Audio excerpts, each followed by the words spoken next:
রহিম। আসসালামু আলাইকুম। পল্লবী মহিলা ডিগ্রি কলেজের অনলাইন ক্লাসে প্রিয় একাদশ শ্রেণীর শিক্ষার্থীবৃন্দ, তোমাদের সবাইকে স্বাগত। আশা করি আল্লাহর অশেষ রহমতে তোমরা সবাই ভালো আছো, সুস্থ আছো এবং নিরাপদে আছো। তো যথাসময় আমি মাহানাজ আক্তার হাজির হয়েছি তোমাদের সঙ্গে আজকে বাংলা ক্লাসে। প্রিয় শিক্ষার্থীবৃন্দ, গত ক্লাসে আমি অ্যাসাইনমেন্ট নিয়ে আলোচনা করেছিলাম। তোমাদের তৃতীয় সপ্তাহের অ্যাসাইনমেন্ট বাংলা দ্বিতীয় পত্র উচ্চারণ নিয়ে আলোচনা করছিলাম। তো সেই ক্লাসে আমি বফলাযুক্ত কিছু শব্দের বফলার উচ্চারণ নিয়ম, মফলার উচ্চারণ নিয়ম এবং অন্তস্থ জফলার উচ্চারণ নিয়ম আলোচনা করেছিলাম। তো সুপ্রিয় শিক্ষার্থীবৃন্দ, আজকে চলো এই বফলাযুক্ত কিছু শব্দ লেখার নিয়ম এবং এ সকল শব্দ কোন গদ্য থেকে নেওয়া হয়েছে সে সম্পর্কে আলোচনা করব। অনুরূপভাবে মফলাযুক্ত কিছু শব্দ এবং অন্তস্থ জফলাযুক্ত কিছু শব্দ আমরা কোথা থেকে নিয়েছি এবং লেখার ধরন সম্পর্কে আলোচনা করব। তো প্রথমে আসা যাক যে বফলাযুক্ত কিছু শব্দের উচ্চারণ। তোমাদের প্রশ্ন, তোমাদের অ্যাসাইনমেন্টে লিখতে বলা হয়েছিল যে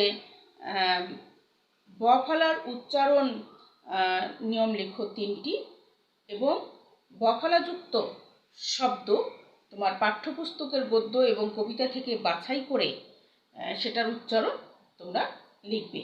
এরকম শব্দ 9টি থেকে 12টি তোমাদের লিখতে বলা হয়েছিল।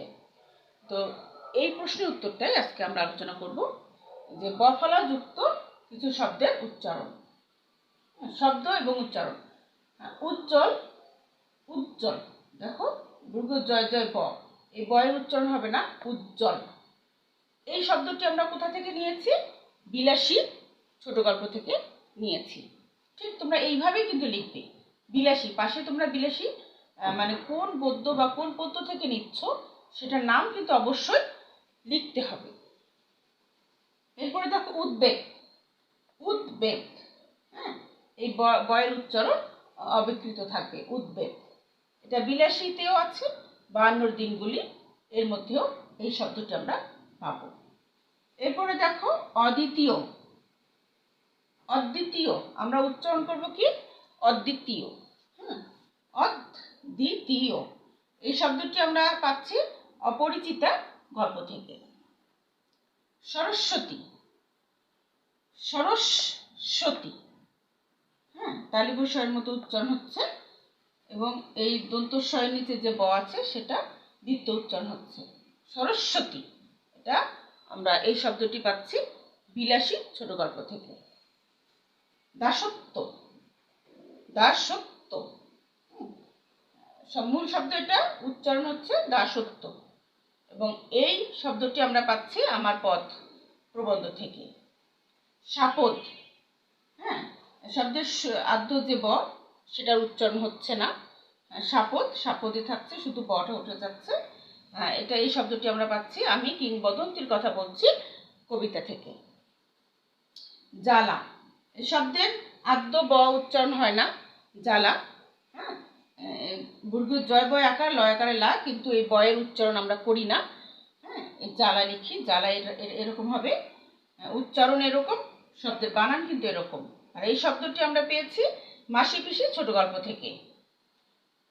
আহ্বান, হ্যাঁ, ছোট গল্পের তোমাদের একটা ছোট গল্পের নাম আহ্বান। আমরা লিখব, বানান লেখার সময় আহ্বান, উচ্চারণ কিন্তু আহ্বান, হ্যাঁ, এটা এই শব্দটি আমরা আহ্বান ছোট গল্প।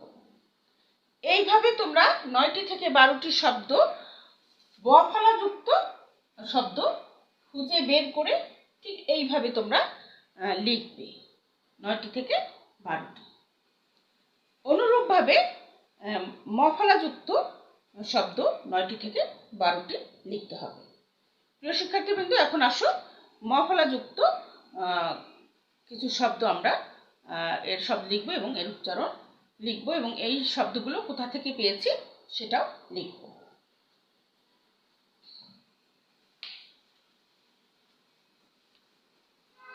মফলাযুক্ত শব্দের কিছু উচ্চারণ এবং এই শব্দগুলো আমরা কোন গদ্য বা কবিতা থেকে পেয়েছি। এখন চলো আমরা সেটা দেখি। ম ফলাযুক্ত কিছু শব্দের উচ্চারণ। শব্দ উচ্চারণ দেখো, শ্মশান।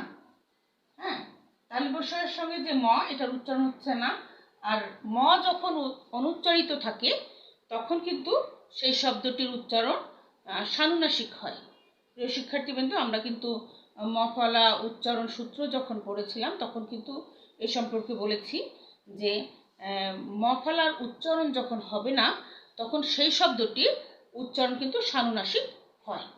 তাহলে দেখো, শ্মশান, এটার সঙ্গে তালবস্যের সঙ্গে যে ম আছে সে ময়ের উচ্চারণ হচ্ছে না, সে কারণে এটার উচ্চারণ হচ্ছে সানুনাসিক, শ্মশান, এবং চন্দ্রবিন্দু হচ্ছে। এবং এই শব্দটি আমরা পেয়েছি বিলাসী ছোট গল্প থেকে। অনুরূপভাবে স্মরণ, হ্যাঁ, ময়ের উচ্চারণ হচ্ছে না, চন্দ্রবিন্দু হচ্ছে, স্মরণ, বিলাসী থেকে পেয়েছি শব্দটি। আত্মীয়, আত্মীয়, এর তয়ের নিচে যে ম আছে সেই ময়ের উচ্চারণ হচ্ছে না, সে কারণে এটা সানুনাসিক উচ্চারণ, আত্মীয়। বিলাসী থেকে আমরা এই শব্দটি পেয়েছি। উন্মনা, উন্মনা, হ্যাঁ, এখানে কিন্তু চন্দ্রবিন্দু হচ্ছে না, কেননা ময়ের উচ্চারণ কিন্তু অবিকৃত রয়েছে। উন্মনা, উন্মনা, তাহারি পরে মনে থেকে আমরা শব্দটি পেয়েছি।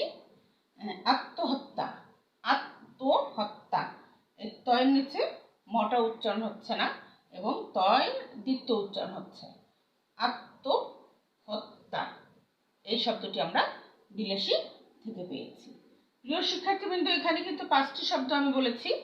তোমাদের এরকমভাবে 9টি থেকে 12টি শব্দ তোমাদের সেই পাঠ্যপুস্তকের গদ্য এবং কবিতা থেকে খুঁজে বের করে এই শব্দগুলো লিখবে, তার উচ্চারণ লিখবে এবং কোন গদ্য বা কবিতা থেকে সেই শব্দটি নিয়েছো সেটার নাম কিন্তু অবশ্যই লিখবে। তোমরা কিন্তু ভুলভাল কোনো শব্দ লিখে দিলে হবে না।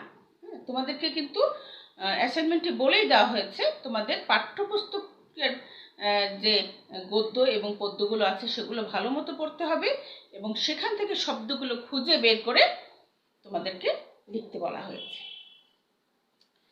তো প্রিয় শিক্ষার্থীবৃন্দ, এখন আসো আমরা অন্তস্থ জ ফলা কিছু শব্দ উচ্চারণ জেনে নেই।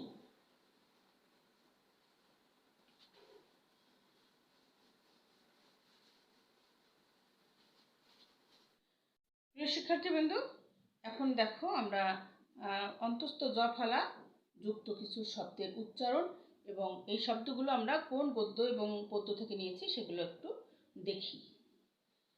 খেয়াল করো, শব্দ এবং উচ্চারণ, অন্তস্থ জ ফলা যুক্ত কিছু শব্দের উচ্চারণ।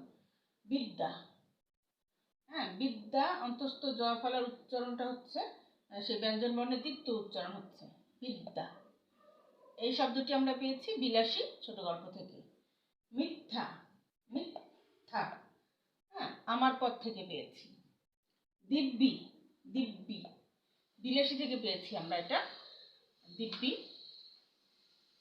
সন্ন্যাসী, সন্ন্যাসী, তালবস্যের মতো উচ্চারণ, হ্যাঁ, দন্তস্বর উচ্চারণ হচ্ছে তালবস্যের মতো এবং এই জ ফলাটা নয় নয়, হ্যাঁ, দ্বিতীয় উচ্চারণ হচ্ছে সন্ন্যাসী। বিলাসী থেকে আমরা পেয়েছি শব্দটি অসাধ্য, অসাধ্য, অসাধ্য, আমরা পেয়েছি বিলাসী থেকে। এখানে আমি 5টি শব্দ দিয়েছি। প্রিয় শিক্ষার্থীবৃন্দ, তোমরা 9টি থেকে 12টি শব্দ খুঁজে বের করে লিখবে, উচ্চারণ সহ লিখবে এবং কোন গদ্য বা পদ্য থেকে নিয়েছো শব্দটি খুঁজে বের করেছো সেটির নাম অবশ্যই লিখবে। প্রিয় শিক্ষার্থীবৃন্দ, এইভাবেই কিন্তু তোমাদের এই ব ফলাযুক্ত শব্দ, ম ফলাযুক্ত শব্দ এবং অন্তস্থ জ ফলাযুক্ত শব্দের উচ্চারণ এবং যে গদ্য এবং কবিতা থেকে নিয়েছো সেগুলোর নাম সহ এভাবে লিখতে হবে। প্রিয় শিক্ষার্থীবৃন্দ, এখন চলো আমরা ব ফলার উচ্চারণ সূত্রগুলো আবার দেখি। হ্যাঁ, ব ফলা, ম ফলা এবং অন্তস্থ জ ফলা সূত্রগুলো আবার আমরা আরেকটু আলোচনা করি।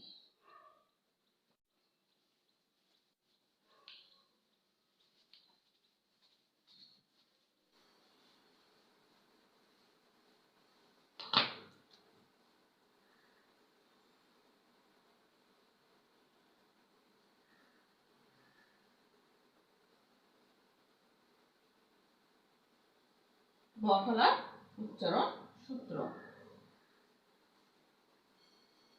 তোমাদের লিখতে হবে 3টি। হ্যাঁ, আমি 5টি লিখে দিচ্ছি, তোমাদের লিখতে হবে 3টি।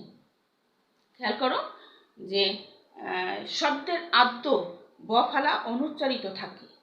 হ্যাঁ, কোনো কোনো ক্ষেত্রে দেখবা যে তোমরা শব্দের আদ্য ব ফলা অনুচ্চারিত থাকে।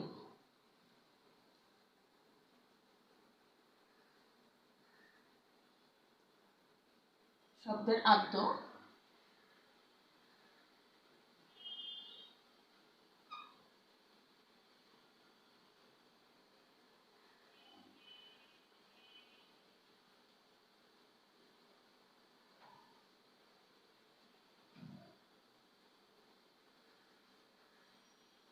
অনুচ্চারিত থাকে। যেমন দেখো, তোমরা অবশ্যই কিন্তু দুটো করে তোমরা উদাহরণ দিবে। যেমন দেখো, দ্বিতীয়, এটা কি হবে?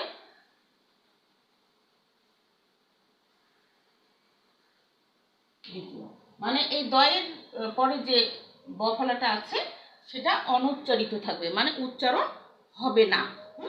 অনুরূপ ভাবে দেখো যে ত্বক,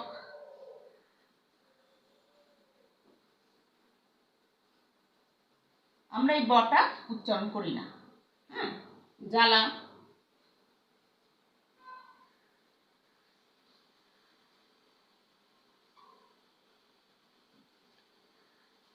প্রিয় শিক্ষার্থীবৃন্দ, তোমরা এইভাবে সূত্রগুলো লিখবে 1 নাম্বার দিয়ে, যে শব্দের আদ্য ব ফলা অনুচ্চারিত থাকে।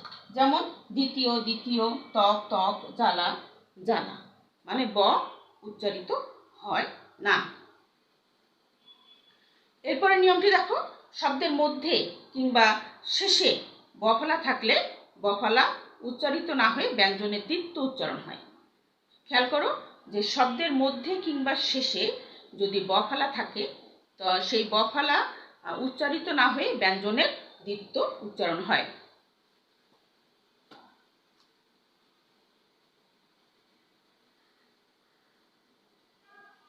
শব্দের মধ্যে কিংবা শেষে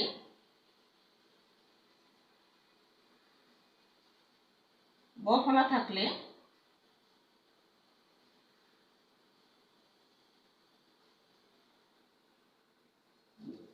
সে ব ফলা উচ্চারিত না হয়ে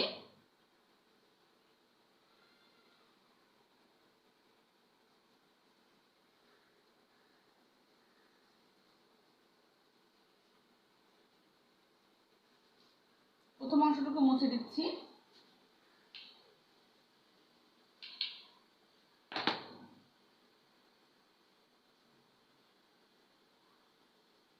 উচ্চারিত না হয়ে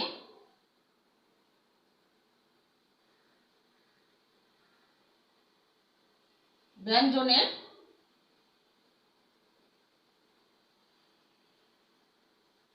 দ্বিত্ব উচ্চারণ হয়।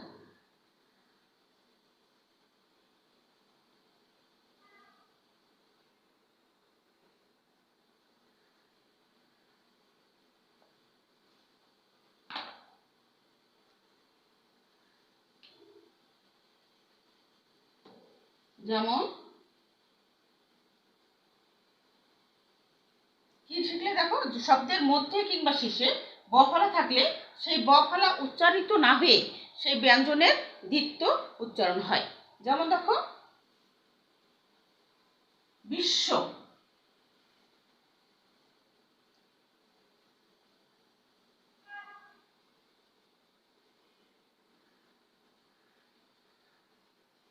বিশ্ব।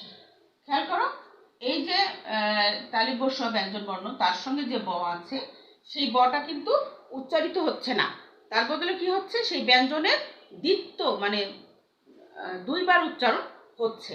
অনুরূপ ভাবে দেখো, বিদ্যান,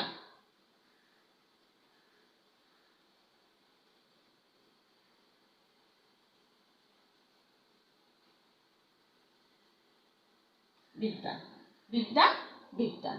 হ্যাঁ, শব্দের শেষে বা শব্দের মধ্যে বা শব্দের শেষে যদি ব্যঞ্জন বর্ণের সঙ্গে যদি ব ফলা যুক্ত থাকে, তবে সেই ব ফলা উচ্চারিত না হয়ে সেই ব্যঞ্জনের দীপ্ত উচ্চারণ হয়।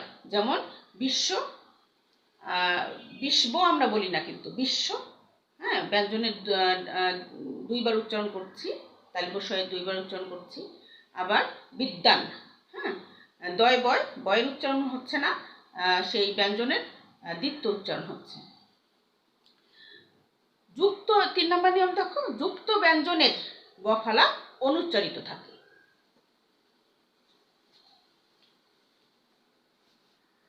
3 নম্বর নিয়মটি দেখো,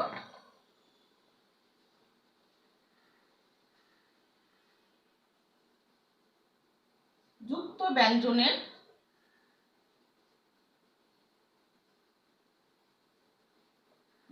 ব্যঞ্জনের ব ফলা অনুচ্চারিত থাকে।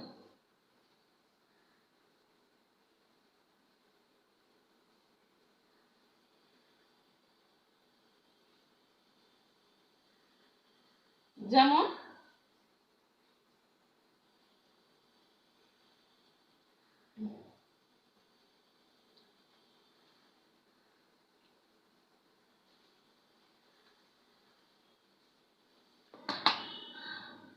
দেখো উজ্জ্বল,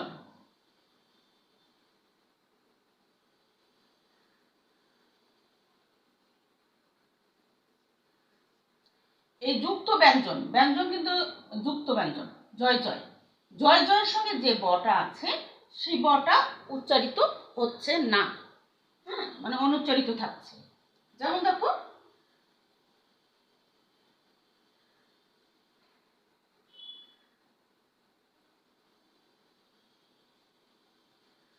উজ্জ্বল, উজ্জ্বল, উজ্জ্বল, আমরা কিন্তু এই বটা উচ্চারণ করছি না। এরকম আরো আছে, দেখো তত্ত্ব,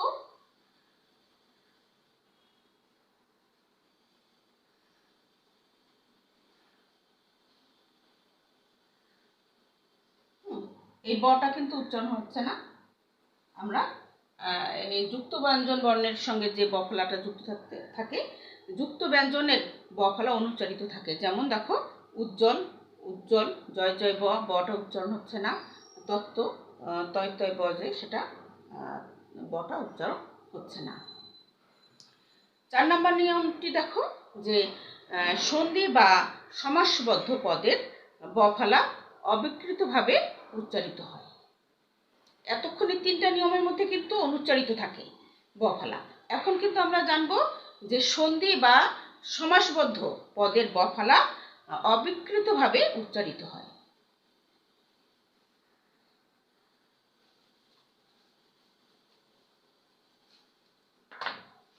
চার নম্বর নিয়মটি দেখো, সন্ধি বা সমাসের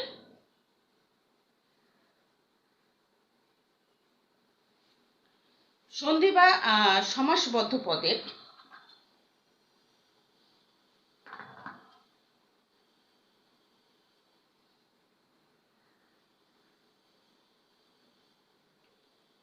ব ফলা অবিকৃতভাবে উচ্চারিত হয়।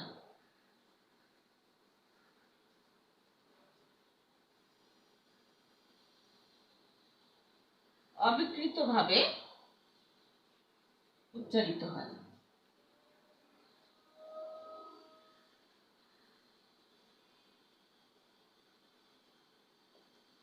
অবিকৃত মানে কোনো রকম বিকৃত নয়, হুবহু, হুবহু কিন্তু সেই সন্ধি বা সমাসবদ্ধ পদের ব ফলা অবিকৃতভাবে উচ্চারিত হয়। যেমন দেখো উদ্বোধন, হ্যাঁ, যেমন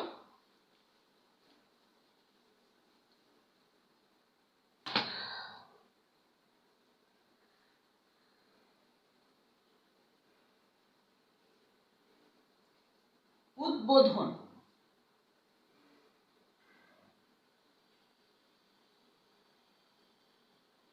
উদ্বোধন, এই বটা কিন্তু উচ্চারণ হচ্ছে, অবিকৃতভাবে, কোনো রকম বিকৃত নয়, মানে হুবহু সেই বটা উচ্চারিত হচ্ছে সন্ধি বা সমাসবদ্ধ পদের।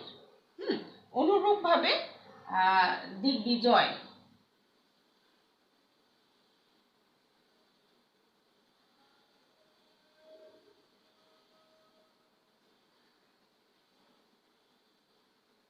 দিগ্বিজয়। তাহলে প্রিয় শিক্ষার্থীবৃন্দ, 4 নম্বর নিয়মটা কি হচ্ছে যে সন্ধি বা সমাসবদ্ধ পদের বফলা অবিকৃতভাবে উচ্চারিত হয়। যেমন উদ্বোধন উদ্বোধন, দিগ্বিজয় দিগ্বিজয়, এই বটা কিন্তু হুবহু উচ্চারিত হয়। 5 নম্বর নিয়মটি দেখো, যে ব এবং ম ফলার সঙ্গে ব ফলা যুক্ত হলে সেই ব ফলাও কিন্তু অবিকৃতভাবে উচ্চারিত হয়। হ্যাঁ, ব এবং ম ফলার সঙ্গে। 5 নম্বর নিয়ম,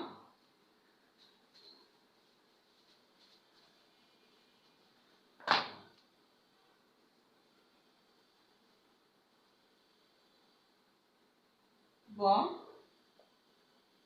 বা ম এর সঙ্গে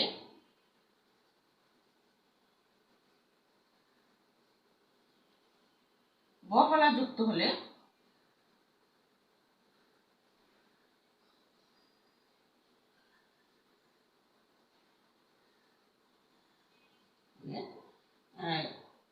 সেই ব ফলা অবিকৃতভাবে উচ্চারিত হয়।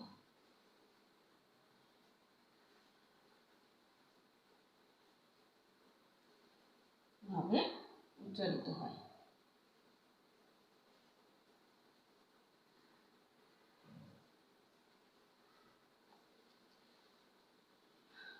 ব বা ম এর সাথে যদি ব ফলা যুক্ত হয় তবে সে ব এর উচ্চারণ অবিকৃত থাকে।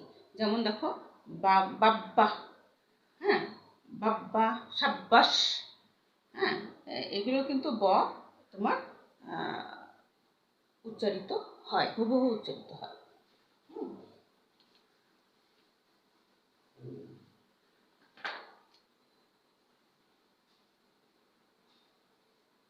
বাব্বা, তাহলে কি হবে এখানে? তাহলে এই অবিকৃতভাবে উচ্চারিত হচ্ছে, বাব্বা, সাব্বাস ইত্যাদি।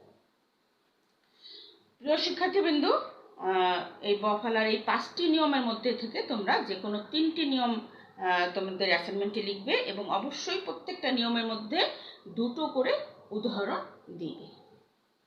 এরপরে তোমাদের পাঠ্যপুস্তকের অন্তর্গত যে তোমাদের এবার যে নতুনভাবে যে সিলেবাস তৈরি করা হয়েছে, সেই সিলেবাসের অন্তর্ভুক্ত যে কবিতা এবং গদ্যগুলো আছে সেখান থেকে তোমরা এই বফলাযুক্ত শব্দ বাছাই করবে।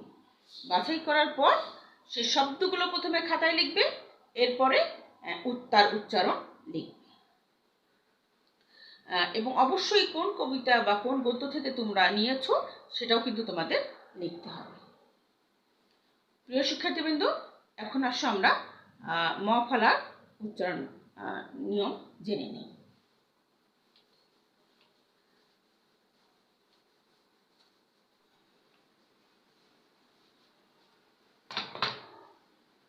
প্রিয় শিক্ষার্থীবৃন্দ, এখন চলো আমরা ম ফলার উচ্চারণ জেনে নিই।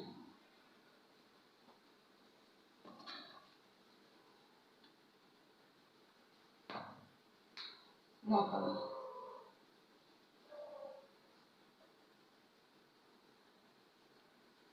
1 নম্বর নিয়ম,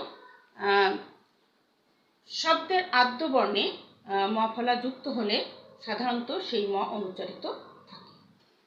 1 নম্বর নিয়ম কি হচ্ছে, শব্দের আদ্য বর্ণে ম ফলা যুক্ত হলে সাধারণত সেই ম ফলা অনুচ্চারিত থাকে।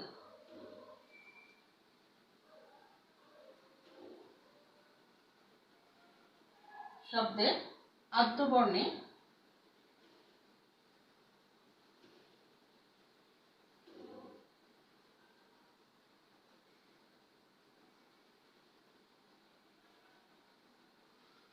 ম ফলা যুক্ত হলে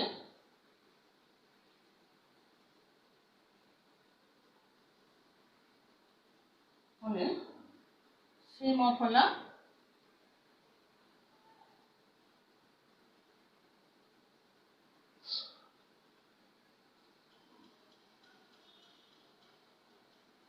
অনুচ্চারিত থাকে।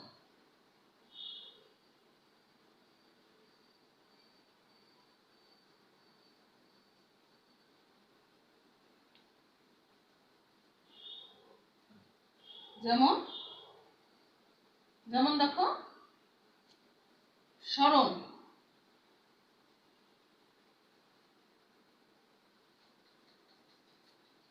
শব্দের আদ্য, আদ্য মানে প্রথম, আদ্য মানে প্রথম, প্রথম বর্ণে, শব্দের প্রথম বর্ণে যদি ম ফলা যুক্ত থাকে সেই ম ফলা অনুচ্চারিত হয়, অনুচ্চারিত থাকে। যেমন দেখো স্মরণ, আদ্য বর্ণ দন্তস্ব, দন্তস্ব এর সঙ্গে ম যুক্ত আছে, তাহলে সেই মটা অনুচ্চারিত থাকে, উচ্চারণ হয় না সেই ময়ের। হ্যাঁ, তাহলে এটার উচ্চারণ কি হবে?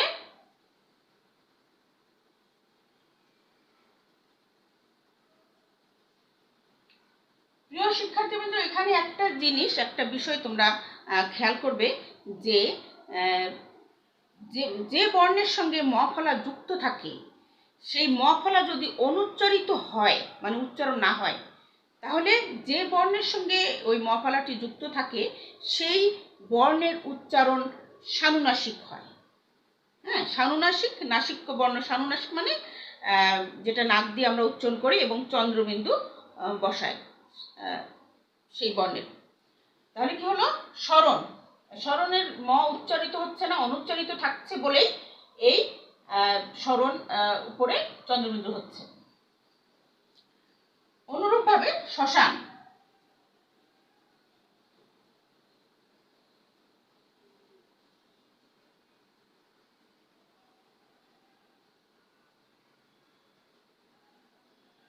অনুরূপভাবে মটা উচ্চারণ হচ্ছে না, এই জন্য সেই শব্দটির উচ্চারণ সানুনাসিক হচ্ছে। সানুনাসিক হলেই কিন্তু সেটা সেই শব্দের উপরে চন্দ্রবিন্দু তোমাদের দিতে হবে। প্রিয় শিক্ষার্থীবিন্দু, ম ফলার ক্ষেত্রে কিন্তু এই নিয়মটি প্রযোজ্য। তোমরা সবসময় মনে রাখবে, এই ম ফলার যখন নিয়মটি তোমরা শিখবে তখন কিন্তু এটা মনে রাখবে যে ম ফলা যদি অনুচ্চারিত হয়, মানে উচ্চারণ না হয় ম ফলার, তবে সেই শব্দের উপরে তোমরা চন্দ্রবিন্দু ব্যবহার করবে, অর্থাৎ সেই শব্দের উচ্চারণ সানুনাসিক হবে। 2 নম্বর নিয়মটি দেখো যে শব্দের মধ্যে ম ফলা যুক্ত হলে সংযুক্ত ব্যঞ্জনের দ্বিত্ব উচ্চারণ হয়ে থাকে। শব্দের মধ্যে যদি ম ফলা যুক্ত থাকে তবে সংযুক্ত ব্যঞ্জনের ম ফলা দ্বিত্ব উচ্চারণ হয়, শব্দের মধ্যে ম ফলা যুক্ত হলে।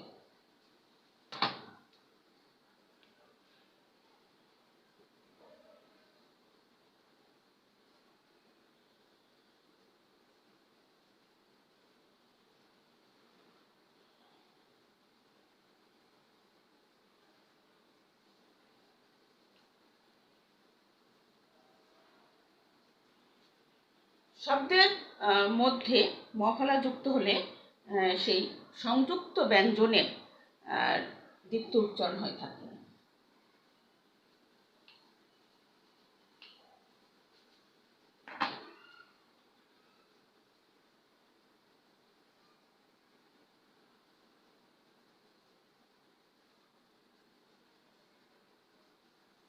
ব্যঞ্জনের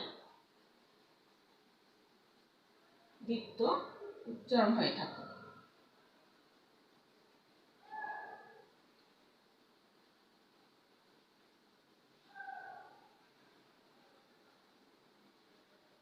নিয়মটা কি হচ্ছে? শব্দের মধ্যে ম ফলা যুক্ত হলে শব্দের মধ্যে ম ফলা যুক্ত হলে সংযুক্ত ব্যঞ্জনের দ্বিত্ব উচ্চারণ হয়ে থাকে।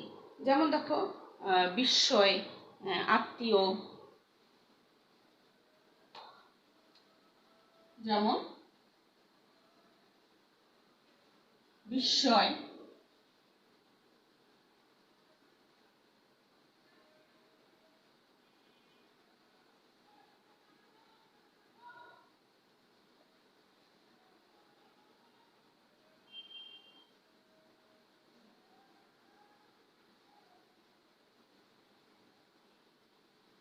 আত্মীয়।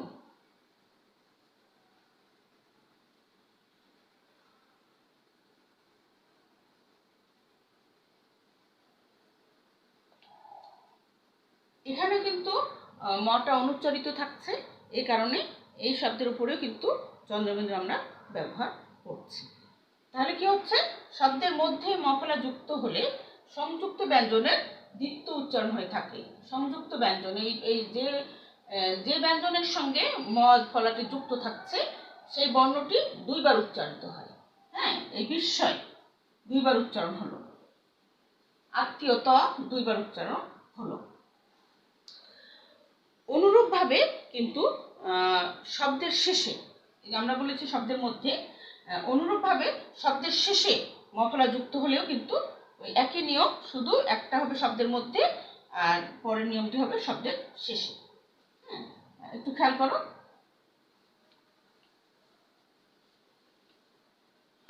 তিন নম্বর নিয়মটি দেখো,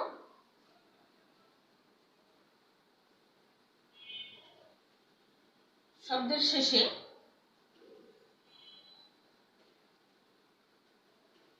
মফলা যুক্ত হলে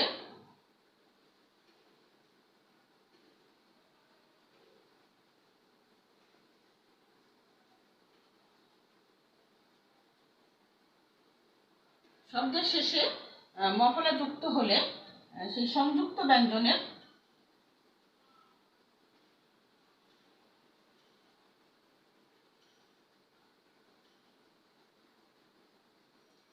দ্বিত্ব উচ্চারণ হয়ে থাকে।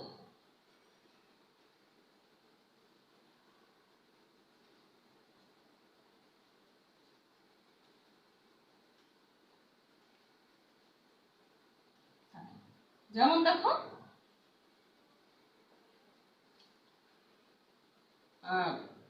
ছদ্ম,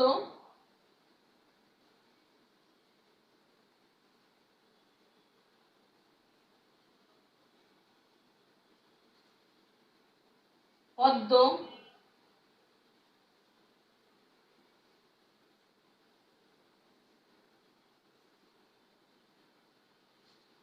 এই 2 নম্বর আর 3 নম্বর নিয়ম কিন্তু একই রকম। একটা হবে শব্দের মধ্যে এবং আরেকটা হবে শব্দের শেষে। শব্দের মধ্যে দেখো, যে শব্দের মধ্যে মফলা যুক্ত হলে সংযুক্ত ব্যঞ্জনের দ্বিত্ব উচ্চারণ হয়ে থাকে। যেমন শিখলে 3 নম্বর নিয়ম দেখো, শব্দের শেষে মফলা যুক্ত হলে সংযুক্ত ব্যঞ্জনের দ্বিত্ব উচ্চারণ হয়ে থাকে। যেমন ছদ্ম, ছদ্ম, পদ্ম, পদ্ম। আর শব্দের মধ্যে তো তোমরা শিখলে যে বিস্ময়, আত্মীয় ইত্যাদি। প্রিয় শিক্ষার্থীবৃন্দ, আমি কিন্তু 5টি নিয়মে লিখে দিচ্ছি, কিন্তু তোমাদের লিখতে হবে 3টি নিয়ম। 4 নম্বর নিয়মটি দেখো, যে যুক্ত ব্যঞ্জন বর্ণের সঙ্গে সংযুক্ত ম ফলার উচ্চারণ হয় না। হ্যাঁ, যুক্ত ব্যঞ্জন বর্ণের সঙ্গে যদি ম ফলা যুক্ত থাকে তবে সেই ম ফলার উচ্চারণ হয় না।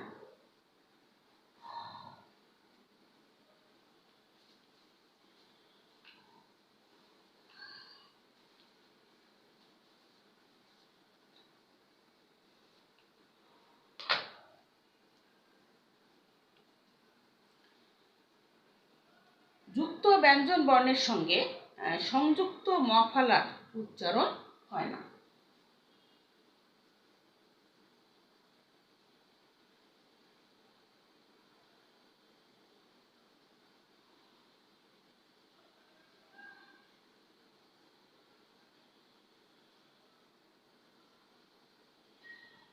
সংযুক্ত ম ফলার উচ্চারণ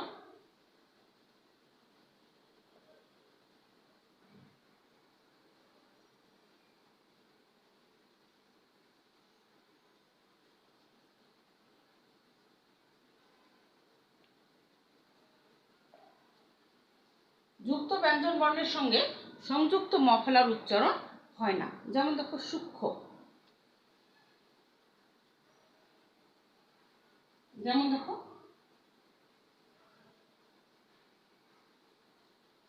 সূক্ষ্ম।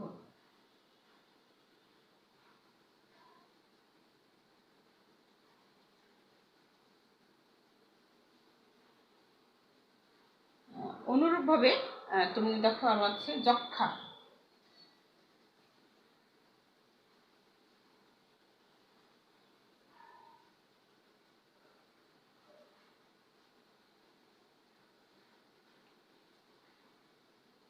সূক্ষ্ম যক্ষা। যুক্ত ব্যঞ্জন বর্ণ, ক্ষীয় একটা যুক্ত ব্যঞ্জন, তার সঙ্গে যদি মফলা যুক্ত হয় তাহলে সেই মফলার উচ্চারণ হয় না। আবার এই যে ক্ষীয় কিন্তু যুক্ত ব্যঞ্জন, তার সঙ্গে মফলা যুক্ত হয়েছে, এই কারণে মফলা উচ্চারিত হয় না। আর আমরা জানি যে মফলা অনুচ্চারিত থাকলে সেই শব্দের উচ্চারণ সানুনাসিক হয়। গ উ ট দন্তন্য মূর্ধন্য ন ম ল, এই কয়টি বর্ণের সঙ্গে মফলা যুক্ত হলে মফলার উচ্চারণ রক্ষিত হয়। বর্ণ কয়টি কি কি? যে গ উ ট দন্তন্য মূর্ধন্য ন ম ল। গ, মনে রাখবে, গ উ ট, গ উ, দেখো 5 নম্বর নিয়ম, গ উ ট দন্তন্য মূর্ধন্য ন ম ল। এই কয়টি বর্ণের সঙ্গে গ উ ট দন্তন্য মূর্ধন্য ম ল, এই কয়টি বর্ণের সঙ্গে যদি এই বর্ণগুলোর সাথে যদি মফলা যুক্ত হয়, বর্ণগুলোর সঙ্গে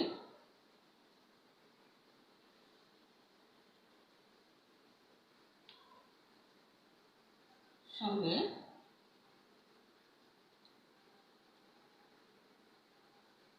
মফলা যুক্ত হলে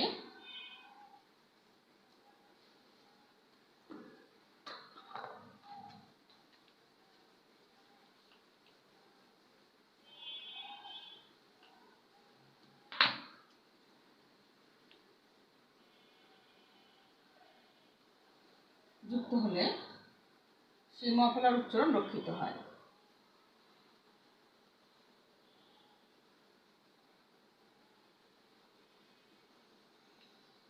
উচ্চারণ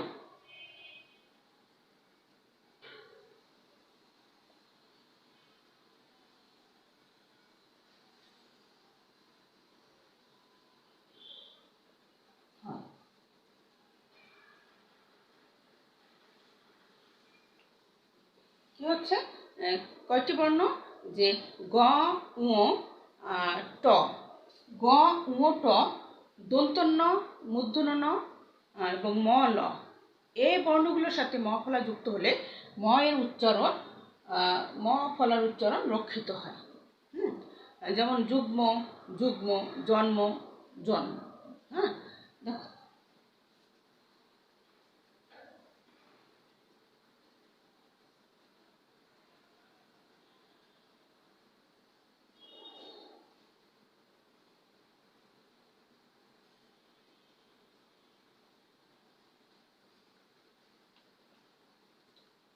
প্রিয় শিক্ষার্থীবৃন্দ, এখানে কিন্তু চন্দ্রবিন্দু হবে না, কেননা এই ময়ের উচ্চারণ কিন্তু রক্ষিত হয়েছে, ঠিক আছে, ময়ের উচ্চারণ কিন্তু ঠিক আছে, অর্থাৎ রক্ষিত হয়েছে। এ কারণে এই শব্দগুলো সানুনাসিক হবে না। আর সানুনাসিক না হলে তো চন্দ্রবিন্দু আমরা ব্যবহার করব না। আগের যে নিয়মগুলো শিখলাম, আমরা তখন যে নিয়মগুলো শিখলাম, সেই নিয়মের মধ্যে কিন্তু ম ফলার উচ্চারণ হয়নি, অনুচ্চারিত ছিল। আর অনুচ্চারিত থাকলেই সেই শব্দটির উচ্চারণ সানুনাসিক হবে। আর এখানে যেহেতু ম ফলার উচ্চারণ রক্ষিত হয়েছে, সে কারণে এই ম শব্দগুলোর উপরে চন্দ্রবিন্দু আমরা ব্যবহার করিনি এবং শব্দগুলো সানুনাসিক হয়নি। তো প্রিয় শিক্ষার্থীবৃন্দ, এই 5টি নিয়মের মধ্যে থেকে তোমরা যে কোনো 3টি নিয়ম তোমাদের অ্যাসাইনমেন্টে লিখবে, উদাহরণসহ 2টো করে উদাহরণসহ লিখবে। আর এই মফলাযুক্ত শব্দগুলো খুঁজে বের করবে তোমাদের গদ্য এবং পদ্য থেকে, পাঠ্য বইয়ের, এবং সেই শব্দগুলো প্রথমে যেগুলো খুঁজে পেলে সেই গদ্য এবং পদ্য থেকে সেগুলো পাশে লিখবে, এবং তার পাশে তোমরা উচ্চারণ লিখবে। সেই লেখার নিয়মটা হলো এরকম, যে একটু মুছে দিচ্ছি,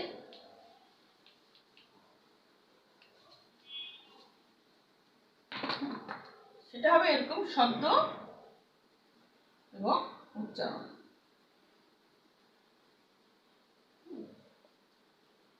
শব্দ এবং উচ্চারণ। যেমন ধরো একটু আগে আমরা যেটা শিখলাম জন্ম, হ্যাঁ, এই জন্ম এটার উচ্চারণ হবে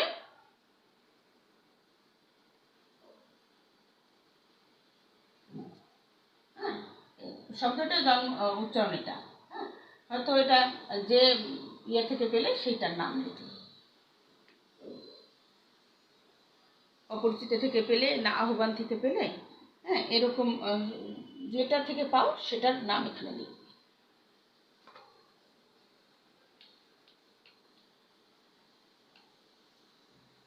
শিক্ষার্থীবৃন্দ, এখন আসো আমরা অন্তস্থ জ ফলার নিয়ম জেনে নিই।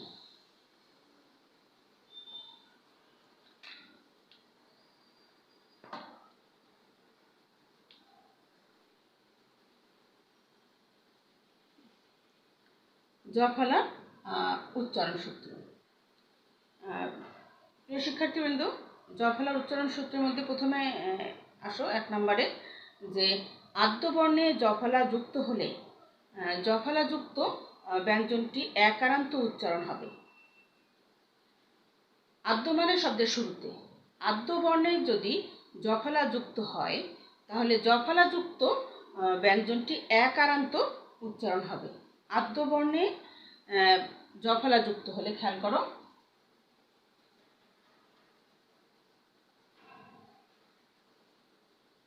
আদ্য বর্ণে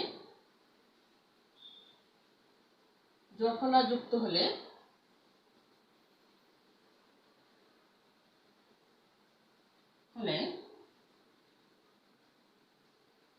আদ্য বর্ণে জ ফলা যুক্ত হলে জ ফলা যুক্ত ব্যঞ্জনটি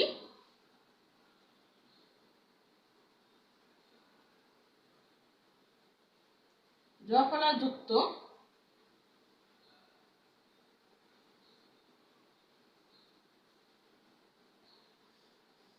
ব্যঞ্জনটি একারান্ত উচ্চারণ হবে।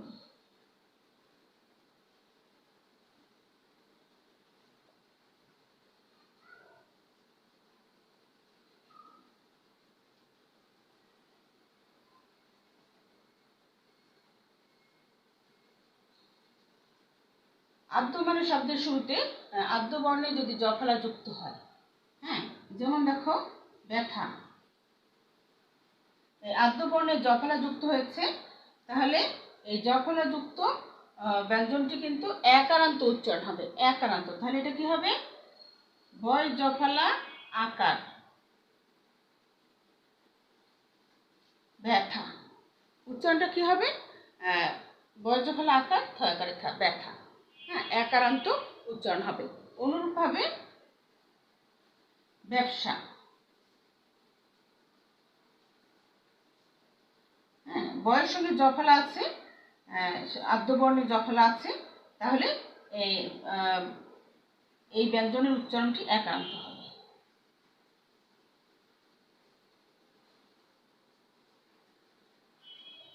ব্যথা ব্যথা, ব্যবসা ব্যবসা। তাহলে 1 নম্বর নিয়ম কি হচ্ছে? আদ্য বর্ণে জ ফলা যুক্ত হলে জ ফলা যুক্ত ব্যঞ্জনটি একারান্ত উচ্চারণ হবে। যেমন ব্যথা ব্যথা, ব্যবসা ব্যবসা। এরপরে নিয়মটি আসো, যে আদ্য জ ফলা যুক্ত ব্যঞ্জনের পরে, আদ্য জ ফলা যুক্ত, এটা একটু মুছে দিচ্ছি,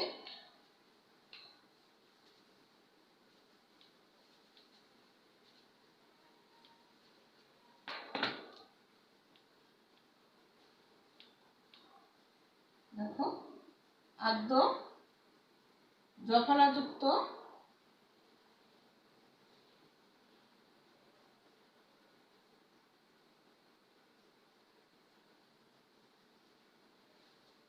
আদ্য জ ফলা যুক্ত ব্যঞ্জনের পরে আকার থাকলে,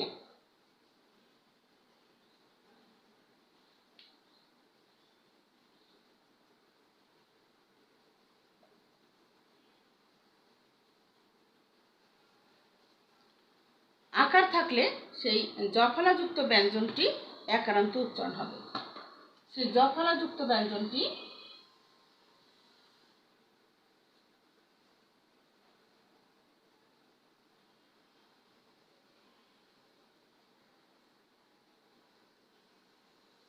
একারান্ত উচ্চারণ হবে।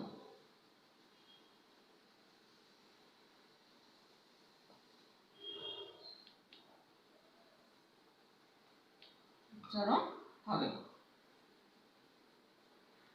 যেমন দেখো ব্যাখ্যা,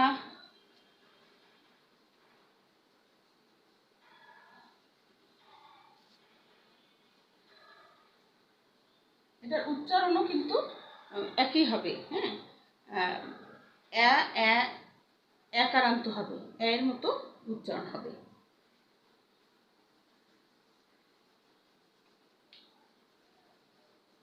ব্যাকরণ,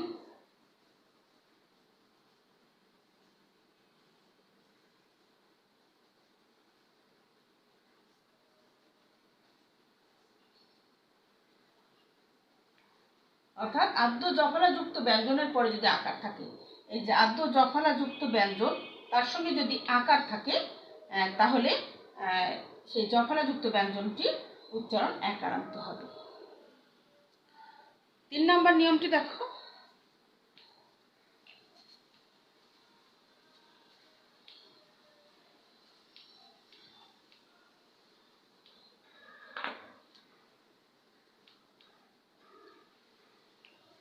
আদ্য জফলার পরে যদি হ্রস্বইকার কিংবা দীর্ঘইকার থাকলে সেই জফলাযুক্ত ব্যঞ্জন একারান্ত উচ্চারিত হবে। হ্যাঁ, মানে এই জফলাযুক্ত ব্যঞ্জনটি একারান্ত উচ্চারিত হবে।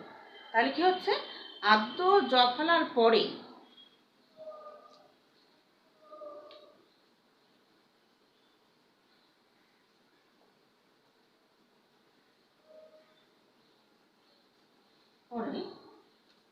যদি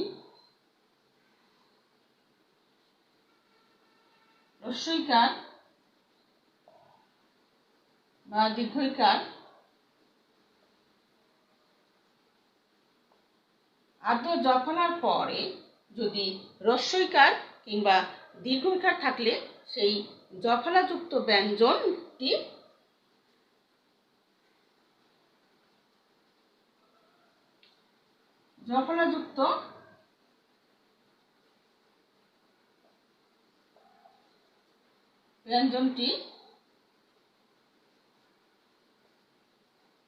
একারান্ত উচ্চারিত হবে।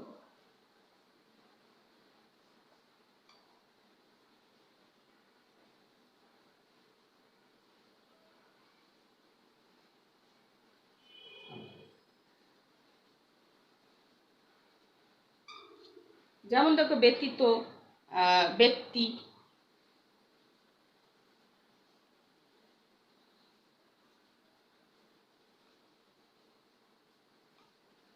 একারান্ত উচ্চারণ হলো। হ্যাঁ, আদ্য বয় জফলার পরে হ্রস্বইকার আছে, হ্রস্বইকার থাকলে সেটা একারান্ত হবে। হ্যাঁ, একার। অনুরূপভাবে ব্যতীত, এটা তুমি সে দেই,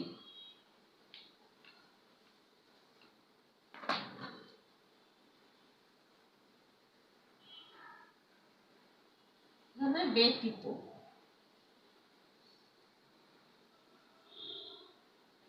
একারান্ত হলো।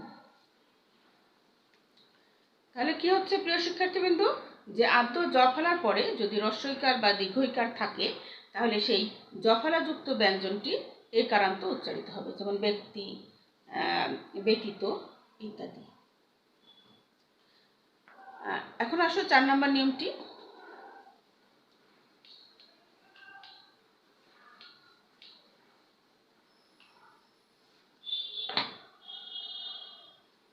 মধ্য ও অন্ত জফলা ব্যঞ্জনকে দ্বিত্ব করে। হ্যাঁ, মধ্য এবং অন্ত জফলা,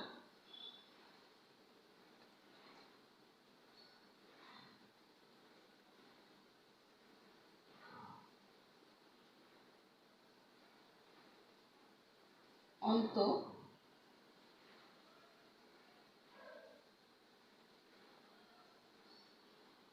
জফলা ব্যঞ্জনকে দ্বিত্ব করে।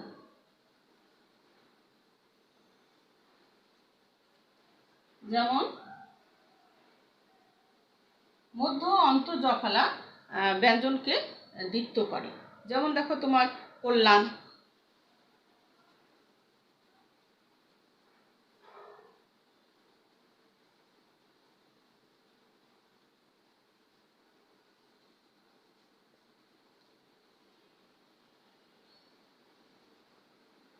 কল্যাণ কল্যাণ, হ্যাঁ, মানে এই মধ্য জফলা এই ব্যঞ্জনকে দ্বিত্ব করলো, মানে দুইবার উচ্চারণ করলো।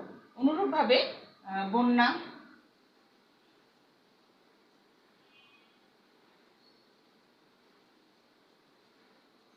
ব্যঞ্জনকে বন্যা বা বন্য, হ্যাঁ,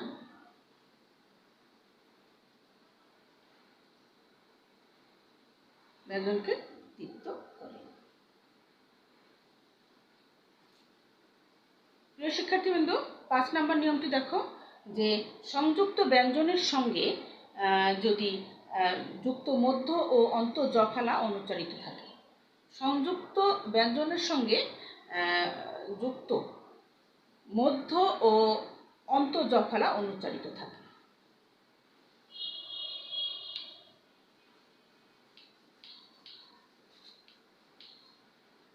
পাঁচ নম্বর নিয়মটি দেখো,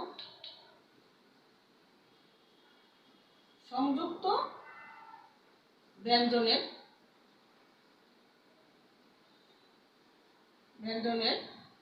সঙ্গে যুক্ত মধ্য ও অন্ত জফলা অনুচ্চারিত থাকে।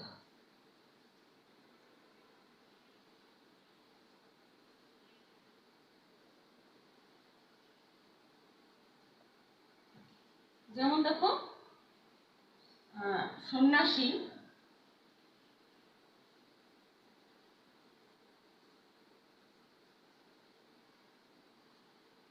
সন্ন্যাসী,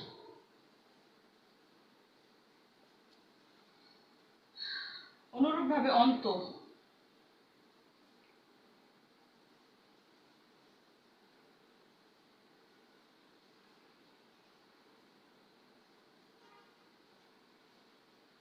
তাহলে কি হচ্ছে সংযুক্ত ব্যঞ্জনের সঙ্গে যুক্ত মধ্য ও অন্ত জফলা, হ্যাঁ, সংযুক্ত ব্যঞ্জন, এই সংযুক্ত ব্যঞ্জন নয়, হ্যাঁ, এখানে এটা এই যুক্ত ব্যঞ্জনটি কিন্তু মধ্যখানে অবস্থিত, হ্যাঁ, এই জন্য বলেছে মধ্য, এবং অন্ত মানে শেষ, হ্যাঁ, এইখানে কিন্তু শেষ জফলা যুক্ত হয়েছে শেষে। তাহলে কি হচ্ছে মধ্য এবং অন্ত জফলা অনুচ্চারিত থাকে, উচ্চারণ হয় না।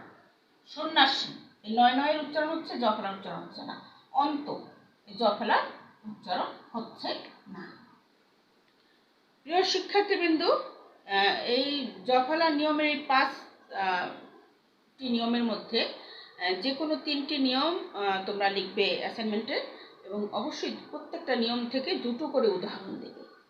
আর এই বই থেকে, পাঠ্য বই থেকে অন্তস্থ জফলার 9টি থেকে 12টি শব্দ খুঁজে বের করে সেই শব্দগুলো লিখবে এবং তার পাশে উচ্চারণ লিখবে। এবং অবশ্যই কোন অধ্যায় থেকে নিয়েছো গদ্য বা কবিতা, সেই গদ্য বা কবিতার নাম তোমাদের লিখতে হবে। এই যে নামটি খুঁজে বের করবে, এটাই তোমাদের কিন্তু সৃজনশীলতা, হ্যাঁ, খুঁজে বের করবে, লিখবে, হ্যাঁ, গুছিয়ে লিখবে, সুন্দর করে গুছিয়ে তোমরা অ্যাসাইনমেন্ট তৈরি করবে, এবং নির্দিষ্ট সময়ে তোমরা অ্যাসাইনমেন্ট জমা দেবে। তো প্রিয় শিক্ষার্থীবৃন্দ, তোমরা সবাই ভালো থাকো, সুস্থ থাকো, আল্লাহ হাফেজ।